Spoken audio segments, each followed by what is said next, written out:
एक दृष्टिकोण है डेवलपमेंट का, एक दृष्टिकोण है रिलीजन का। जहां एक बार आप धर्म का कार्ड यूज कर देते हो तो आपका शायद तिरंगे का कार्ड भी, आपका इंडिया का कार्ड भी उस रंग के सामने फीका पड़ जाएगा।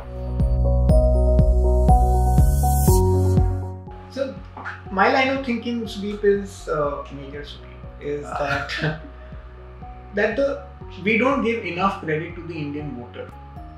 I don't want to stand in judgment, good, bad or ugly, but ये एक बदलाव मैंने पिछले 7-8 साल में देखना चालू किया है कि जो वोटर है, she or he is voting for a different set of parameters now. Religion and caste is critical, but I think something is becoming even more critical. And perhaps for the first time the voter is looking at मेरे लिए कुछ मिला या नहीं। उस list में आपने 3 चीजें गिनाई, बीमा, घर, हाईवे, इलेक्ट्रिसिटी, 4 चीजें, और हमने 4 के बारे में बात नहीं की। 4 के बारे में? बैंक अकाउंट, सिंचाई योजना आपने बैंक अकाउंट, शौचालय, कुकिंग गैस, और finally farm crop insurance, MSP going directly into the accounts of the farmer. Between you and me, we've just counted 8, और हमारा लिस्ट एग्जॉस्टिव है नहीं। ये शायद 3-4 हमने ऐसी मिस भी कर दी, और ये 11-12 चीजें आपको और मेरे को नहीं मिली, मगर ग्राउंड पे गांव में पहुंची हैं, इसमें कोई दो राय नहीं है। जब रेसिपिएंट को दिखता है कि कुछ आया है, then they realize that suddenly their incomes have gone up by a direct or an indirect way, but the incomes suddenly go up. That's good. Right now, even if you're, for example, ये मैं बहुत सारी इसको एक indirect way में example देता हूँ। अच्छा, मैं थोड़ा सा अगर आपको रोकूं, अगर आप बोले इनकम बढ़ी नहीं, लेकिन कुछ खर्चे कम हो गए, कुछ खर्चे जो आपके पहले होते थे वो सरकार ने उठा लिए। हाँ, तो इनकम नेट बढ़ेगी। तो नेट मैं तो डायरेक्ट इनकम की भी बात कर रहा हूँ through a very different story.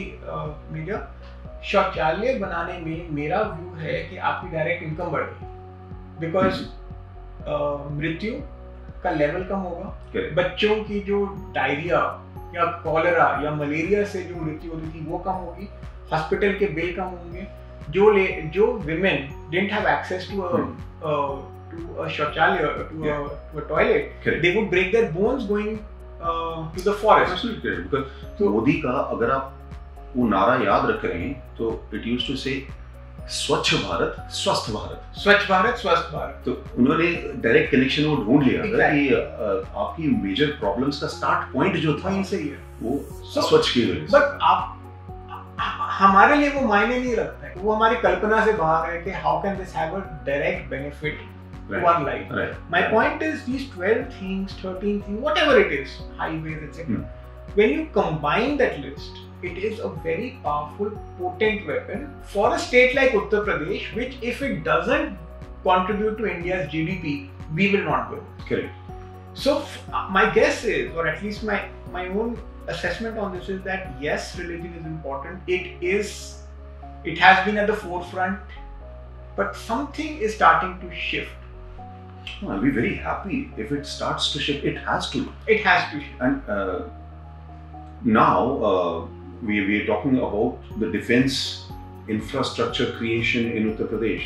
Now, which is a AK-203. Yes. So this creation of weapons. See, there are a lot of things which were sources of employment, which were sources of revenue generation, which the previous governments never wanted to think about. आपने सोचा ही नहीं उनके बारे में कि ये हो भी सकता है। अब आप कम से कम उनको क्रिएट कर रहे हो। किसानों के लिए इंश्योरेंस होगा, भाई बाकी सरकारें भी तो सोच सकती थी, आपने क्यों नहीं सोचा? आज आप शिकायत करते हो कि नहीं मिला, नहीं दिया जी, आज फसल मिली ही नहीं। बट मेजर एक चीज बहुत इंटरेस्टिंग है, इस सब लिस्ट में ऐसा ऑलमोस्ट ऐसा कुछ भी नहीं है जो कि स्टार्ट नहीं हुआ है। हाँ, हो गए, पर इसका एग्जीक्यूशन अब हुआ है। That is the crux of this whole conversation. Or at least the thinking. Nothing is new. Nothing is new. Nothing. No. So I have a small variation here. There are a lot of things which were never there. आपने सोची ही नहीं। तो सोचने का credit तो दीजिए। देखिए, railway line America में कब डली, यूके में कब डली, लंदन में मैंने एक मेट्रो का डब्बा देखा जिसके ऊपर 1895 लिखा हुआ था। मतलब ट्रेनें तब से metro underground, under tube. The tube in UK is from the 19th century. और हमारे पास कब पहुंची? तो दुनिया के पास था, आप देख भी रहे थे, but you never had the vision or you never thought कि हम कर भी सकते हैं। हमने ये भी, हमें शायद ये कॉन्फिडेंस ही नहीं था कि हम कर सकते हैं। अब आप गोरखपुर में बना रहे हैं।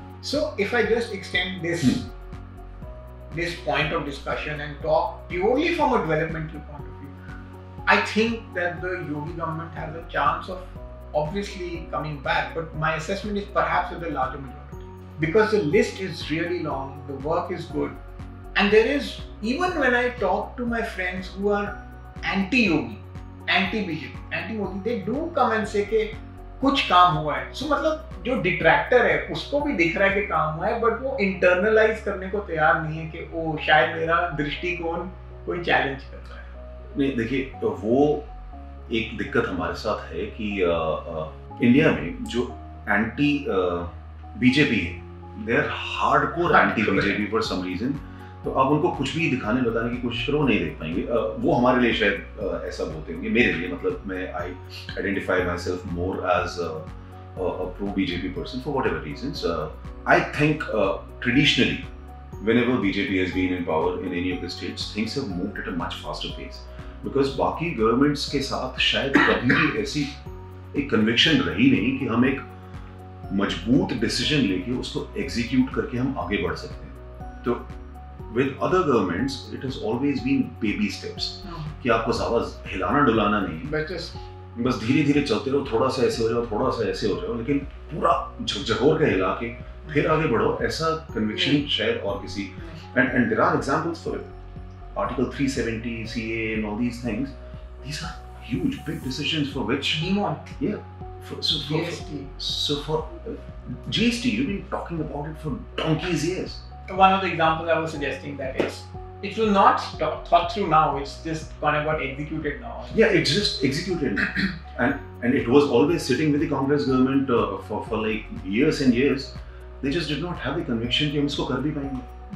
अब आप ये शिकायत कर सकते हो कि hastily कर दिया, लेकिन आप ये शिकायत नहीं कर सकते कि कर दिया। नहीं, I have this conversation many times with, let's say, with friends and family कि finally you have to give credit to the Modi-Shah combo for even identifying and having the guts to put someone like Yogi out there. उससे पहले तो मैंने कभी योगी का नाम भी नहीं सुना। तो आप मतलब आप 5 साल पीछे जा रहे हैं। हाँ, मैं 5 साल पीछे जा रहा हूँ। ये डिसीजन जब केशव प्रसाद मौर्य और मनोज जी के ऊपर योगी का नाम आया था, क्योंकि चांसेस यही थे और किसी को योगी, हाँ, और किसी को अंदाजा नहीं था, क्योंकि एक तो थे ही उस समय मेंबर ऑफ पार्लियामेंट थे, he was not an MLA and he had not contested the elections, but and to have pulled him out and तो ठीक है। तो दो चीजें उसमें हैं, और मैं वापस अपने रिलीजन वाले मोड में चला जाऊंगा। So this is the beauty of how do you say secularism in India, that you have a chief minister who's wearing the saffron robe. उससे पहले भी एक chief minister by the way saffron रोब पहन के आ चुके हैं। कौन है ये? एनटी रामाराव। हाँ, अच्छा। If you I thought आपके if you remember, NT Ramarao used to wear a saffron kurta and dhoti all the time. So now Yogi wears the saffron robe, but at the same time, the country still sticks to the tenets of secularism in this country, because he's not been nominated, he's been elected.